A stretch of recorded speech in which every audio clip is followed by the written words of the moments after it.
Hello beer tubers and welcome to yet another beer review with me, Peter, the master of hoppets. Today cracking a beer from the cellar that I actually haven't tried yet because I just stuck it in there, but one that's, being cracked for a bit of a sad moment. So last week, one of the biggest legends of the Danish beer scene passed away. What a shame. Peter Klemmensen, if you haven't heard of him, which you probably haven't if you're not from Denmark, was a very well-known figure in the beer industry. He's definitely, most people would call him a legend. He even got to brew Talent and Legends beer with Amager Bryghus, but what he's mainly known for is Thisted Limfjordsporter. If you at any time started as or went to Denmark, whatever, like been to a supermarket, you will have seen this beer. It's almost everywhere nowadays. Pretty much, it's very easy to get. But for a lot of people, me included, it's one of the beers that got me started on all this. It's a very personal beer to me because when I was growing up, it was one of my dad's favorite beers, and he introduced it to me, and it was my first real foray into dark beers. So Thisted Limfjordsporter was, crazy stuff back in the day. I remember just as one of the first eye-opening, mind-blowing experiences. It's one of the things we chase in craft beer nowadays, with just trying these beers, we were like, whoa, floored and just blown away. So Peter Klemmensen, or Klemme as his nickname was, brewed this beer. It's a long story. I'm not going to run through all of it, but basically, Urban Brewery in my city of Aalborg, Denmark, created the Limfjordsporter. When they were closed, Thisted Bryghus bought the artwork, or actually I think Klemme himself did, or was the one who was responsible of getting all that stuff for the brewery. They got the artwork for a lot of different beers, and he started brewing them. One of the ones was the Limfjordsporter, but he completely changed the beer. He turned it into a Baltic porter, and it took about 7 years of trial and error and hardships brewing before he had a recipe that he thought was good enough to release. But he was not, satisfied with that recipe. It took him, 17 or 12 years until he was finally satisfied and felt like, I can't touch this recipe more. I think it was 17. Isn't that what they say on the label here as well? Yeah. 17 years, which is crazy. I've met him a couple of times. Was a very cool dude. Very eccentric, but also very knowledgeable about beer, like crazy.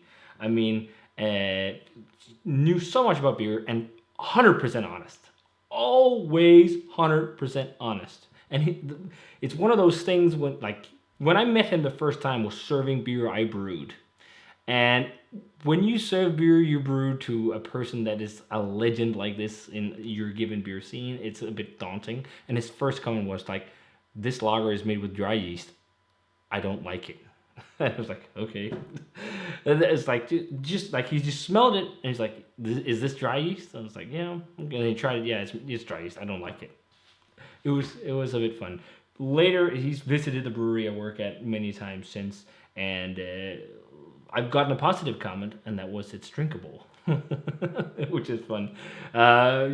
He was always honest, and he was, always striving for perfection, which was, amazing. So he created Limfjordsporter. It's such an iconic Danish beer. It's probably one of the beers I drunk the most, and it's one of the beers, I grew up on. It's, I've sent this beer across the globe for people to try it. That's how much I love that beer. So I think it's a very sad thing that Klemme passed away, and I think it's something that should definitely be commemorated. So therefore, I'm kind of dedicating this review to him because he was an icon in the Danish beer scene and will live on as an icon and legend for years to come because Limfjordsporter is his legacy. It's still around, and it's a beer that every beer geek at one point in their beer journey has gone through. And I don't know a lot of people that don't like that beer, at least if you're a geek. Maybe some people don't like the smokiness and all. I don't know. To me, that beer is fantastic. And, yeah, it's just nuts. So, a legend passed away. And let's drink a beer in his honor. So, this beer here is, as I said, from the Talents and Legends series. that Bryghus is doing, where they invite people from the beer industry and brewers to come brew beers with them of the legendary or talented status.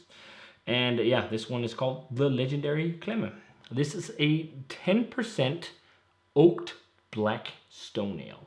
What Peter Klemmensen or Klemme was very famous for doing, besides the Limfjordsporter, was stone ales, where he would use hot lava rocks for boiling wort. And it seems like it's also kind of inspired by the Limfjordsporter. It's just an ale, but it's got smoked malt, as that beer is famous for. No licorice, but also some darker malts. And then on top of that, the oak it's aged on is Lagavulin oak chips. So you're gonna get that like smoky character. Looks gorgeous. It looks a lot like Limfjordsporter actually. Maybe a slight, no, you know, the head on Limfjordsporter isn't crazy black. It's like this light brown. But it looks nice. It's a very nice black looking color, and very, like when I poured it, that head was so nice and tight. Let's check out the aroma. It is so nostalgic. It is like crazy nostalgic. It really smells like you did like something along the lines of a Limfjordsporter, because it's like that smoky, like this time peaty kind of smoke. The smoked malt in the Limfjordsporter is from Reusvinninge, or is it from, I think it's from Reusvinninge, right? For the same smoke malt they use in their Skipsøl. It's like, yeah, I believe, and it's been that for a long time, because it was Klemme's favorite smoke malt for this beer, or at least the one he felt suited the beer the most. But yeah, it's like it's some of that, which is like a slightly leathery, like earthy kind of smoke, but dunked with some peated kind of smokiness on top from the Lagavulin oak chips. Hints of vanilla, leather, tar, tobacco. Like, it's really old school smelling. Like, this is not a beer that's for everyone. And it's been sitting in the bottle since 2019, around September, I think it was released. So it's like a year and a half old, but the age has really done it well. You know, I didn't have it fresh because this has just been sitting in my cellar since, but it has like beautifully married aromas. There's a bit of dark fruit in there as well. Hints of coffee. It smells really good. It smells kind of like you did like it's a Blackstone ale. Let's call it that. Traditional ale. Historic ale. It smells great. Let's try it. Cheers. And here's to Klemme.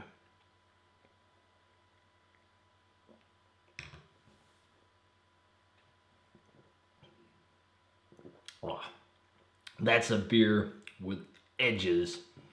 See, this is not for everyone. I think if you like Limfjordsporter, you'd like this. But it's definitely, you know, it doesn't drink, it doesn't have the same kind of crazy, robust roasted malt character. But I also think it's only black malt in this. I don't know if they also use, you know, they probably use black malt in Limfjordsporter, but I'm not sure of the entire, you know, composition of the recipe of that beer, because I'm, you know, it's fairly secret because it's, you know, the most famous beer that Tisla does. But, huge Lagavulin character. Huge, like, medicinally smoky, peaty wood flavor. Huge, really drying, smoky aftertaste as well. Really minerally. Charry, ashy, burnt. Like, the smoke in Lagavulin really dominates the palate. But there is a slight sweetness to it. Like a slight sweet and slight dark fruity flavor. And I think a dark fruity flavor is also a little bit of oxidation. Like, there's a little bit of like a jammy dark fruit, slightly port sherry like thing, but it's super light because the smoke is so dominating. This is really good.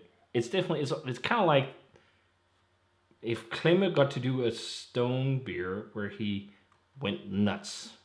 Like, most of the beers were more balanced and, you know, like restricted in terms of, like, they weren't like 10% huge, crazy, intense beers. Like, they were more balanced and everything, and kind of like, especially the stone beers, they were, you know, a bit more lighter in character.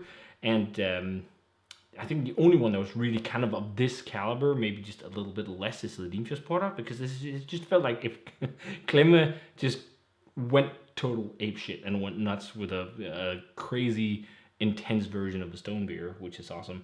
And also, like, who does these beers anymore? This would be something that'd be fun to see, you know, other brewers do, because it's not an easy feat, but I'm sure some people do it.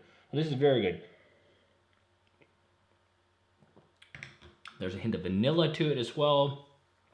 Really nice jammy dark fruit thing to it too. Like really jammy, especially after you sip it on for a while. You get past all that intense smoke and roast and ash and tar. Like, this is one of those beers that I think a lot of people will say you have to cut with a knife and fork.